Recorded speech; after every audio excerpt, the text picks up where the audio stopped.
Welcome back to goldfries. In this video, let's talk about AMD FidelityFX Super Resolution.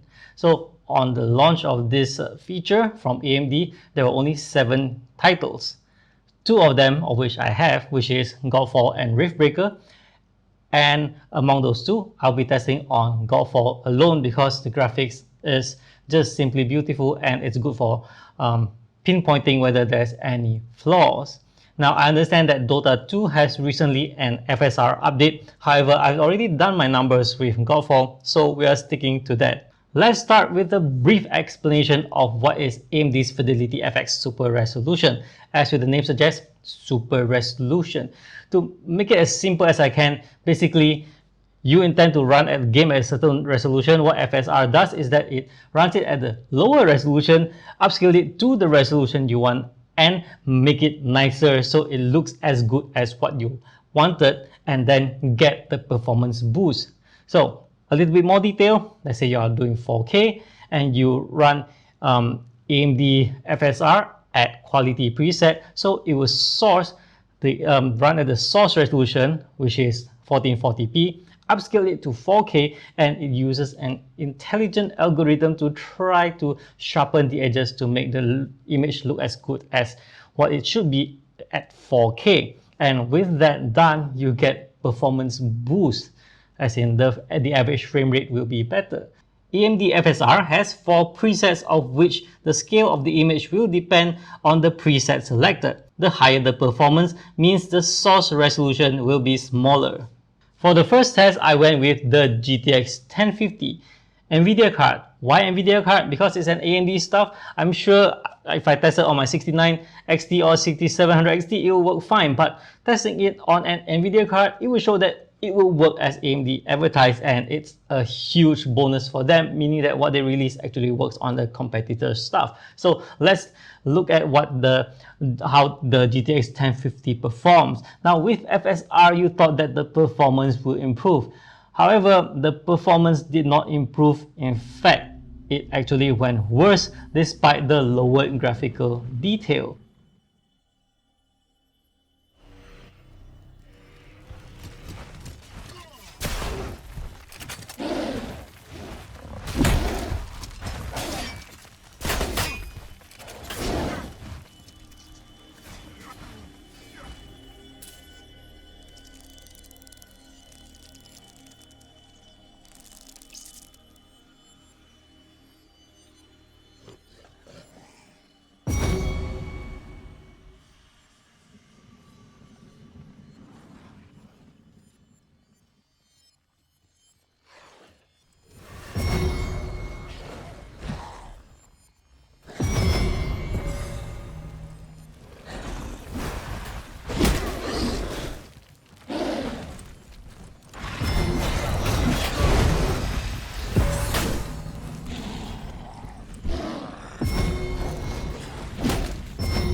As for the second test, it's the GTX 1050 Ti that I reviewed recently. So in this test, the performance is as expected, with the FSR performance having soft image but huge boost in frame rates, while FSR Ultra Quality has almost matching image quality while having some frame rate boost. The thing about running at 1080p, which is 1920 by 1080 resolution, using FSR performance, it will have a source resolution of 960 by 540, which is very small and would be lacking information even for FSR to work properly.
Moving up to 4K resolution, we have the RTX 3080, of which this model is from Gigabyte, the Eagle series. As you can see, the ultra quality FSR preset is really good, and the performance FSR preset gives a huge performance uplift, and the action and motion blur makes the soft image and the other compromised graphic quality less noticeable.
I got curious on what's the difference between, let's say, using a 4K screen running 4K with AMD FSR performance, which has the source 1080p, or just run 1080p directly. Which one will look better?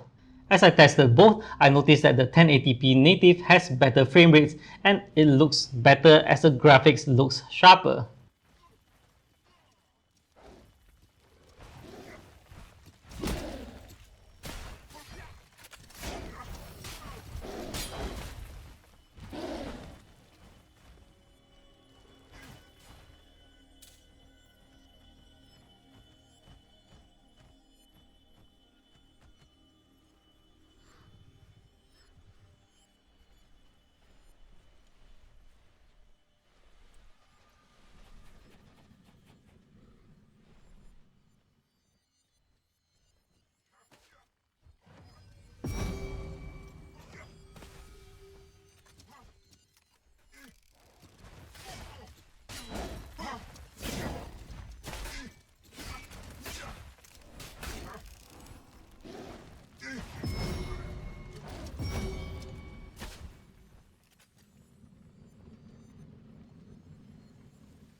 How about dropping the graphics quality settings? For example, you're running at 4K. Instead of running at Epic, you run at High, which is one notch lower, compared to 4K running Epic and then use FSR Ultra Quality settings. As it turns out, 4K Epic graphics detail using FSR Ultra Quality works better than 4K High graphics detail.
Alright, with all that said and done, AMD's FSR is good stuff. It works on competitor products, and all you need to know right now is that it is implemented on developer level. So if you are playing a game that has the developer doesn't care about it anymore, you might not even have FSR.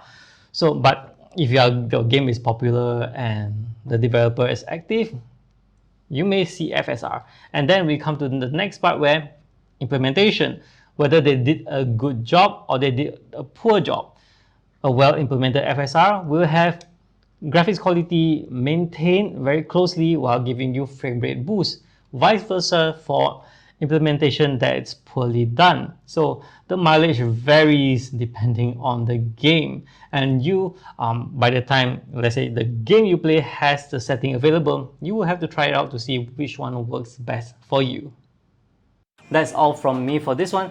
Thank you for watching. I hope you found the video useful and informative. If you like more of this kind of content, do check out the videos at the side and subscribe to my channel.